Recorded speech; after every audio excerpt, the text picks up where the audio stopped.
Daniel भविष्यवक्ता की पुस्तक अध्याय 7। दानियल अध्याय 7। बाबुल के राजा बेलशस्सर के पहले वर्ष में दानियल ने पलंग पर स्वप्न देखा। तब उसने वह स्वप्न लिखा और बातों का सारांश भी वर्णन किया। दानियल ने यह कहा कि मैंने रात को यह स्वप्न देखा कि महासागर पर चौमुखी आंधी चलने लगी। तब समुद्र में से 4 बड़े बड़े जीव जो एक दूसरे से भिन्न थे निकल आए। पहला जानवर सिंह के समान था और उसके उकाब के से पंख थे, और मेरे देखते देखते उसके पंखों पर नोचे गए और वह भूमि पर से उठाकर मनुष्य की नाई पांव के बल खड़ा किया गया और उसको मनुष्य का हृदय दिया गया। फिर मैंने एक और जीव देखा जो रीछ के समान था और एक पांजर के बल उठा हुआ था, और उसके मुंह में दांतों के बीच 3 पसूली थी, और लोग उससे कह रहे थे कि उठकर बहुत मांस खा। इसके बाद मैंने दृष्टि की और देखा कि चीते के समान एक और जीव जंतु है, जिसकी पीठ पर पक्षी के से 4 पंख है, और उस जंतु के 4 सिर है, और उसको अधिकार दिया गया। फिर इसके बाद मैंने स्वप्न में दृष्टि की और देखा कि चौथा एक भयंकर और डरावना और बहुत ही सामर्थी जीव है, और उसके लोहे के बड़े बड़े दांत है। वह सब कुछ खा डालता है और चूर चूर करता है, और जो बच जाता है उसे पैरों से रौंदता है, और वह पहले सब जानवरों से भिन्न है, और उसके 10 सींग है। मैं उन सींगों को ध्यान से देख रहा था तो क्या देखा कि उनके बीच एक और छोटा सा सींग निकला, और इसके बल से उन पहले सींगों में से 3 उखाड़े गए। फिर मैंने क्या देखा कि इस सींग में मनुष्य की सी आंखें और बड़ा बोलने वाला मुंह भी है। मैंने देखते देखते अंत में क्या देखा कि सिंहासन रखे गए हैं, और कोई अति प्राचीन विराजमान हुआ, जिसका वस्त्र हिम सा उजल और सिर के बाल निर्मल ऊन सरीखे है। उसका सिंहासन अग्निमय और इसके पहले धधकती हुई आग के से देख पड़ते हैं। उस प्राचीन के सन्मुख से आग की धारा निकलकर बह रही है।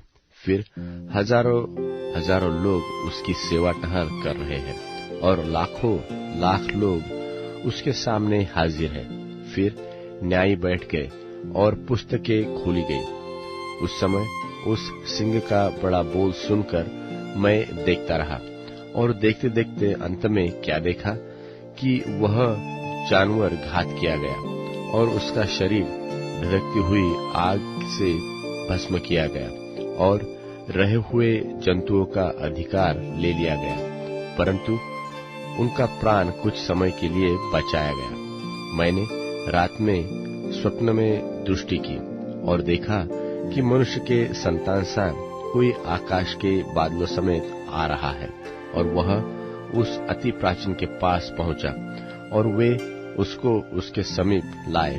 तब उसको ऐसी प्रभुता, महिमा और राज्य दिया गया कि देश देश और जाति जाति के लोग और भिन्न भिन्न भाषा बोलने वाले सब उसके अधीन हो। उसकी प्रभुता सदा की और अटल, और उसका राज्य अविनाशी ठहरा।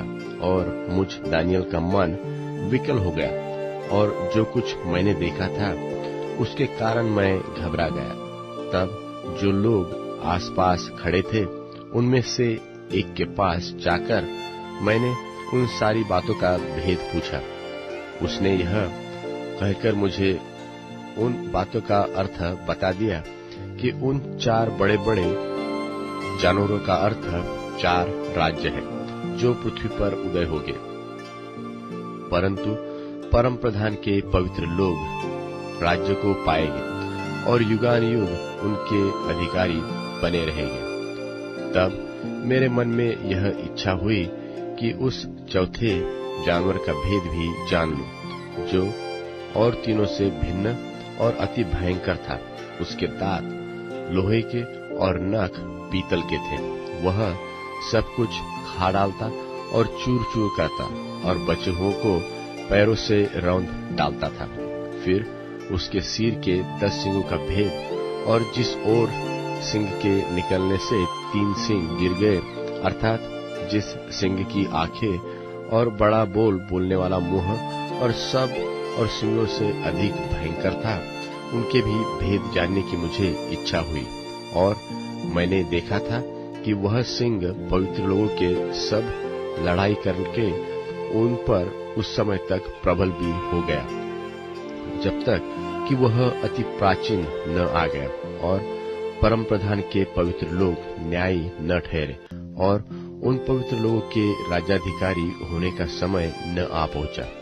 उसने कहा, उस चौथे जानवर का अर्थ एक और चौथा राज्य है, जो पृथ्वी पर होकर और सब राज्यों में भिन्न होगा और सारी पृथ्वी को नाश करेगा और दाव दाव कर चूर करेगा।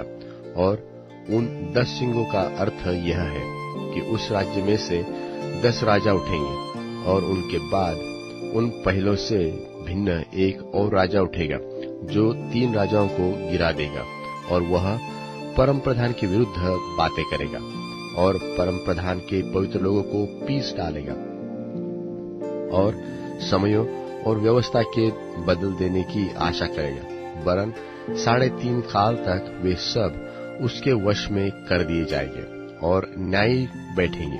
तब उसकी प्रभुता छीनकर मिटाई और नाश की जाएगी, यहाँ तक कि उसका अंत ही हो जाएगा। तब राज्य और प्रभुता और धरती पर के राज्य की महिमा परम प्रधान ही की प्रजा अर्थात उसके पवित्र लोगों को दी जाएगी। उसका राज्य तो सदा का राज्य है और सब प्रभुता करने वाले उसके अधीन होंगे और उसकी आज्ञा मानेंगे। इस बात का वर्णन तो मैं अब तक कर चुका, परंतु मुझ दानियल के मन में बड़ी घबराहट बनी रही और मैं भयभीत हो गया और मैं इस बात को अपने मन में रखे रहा।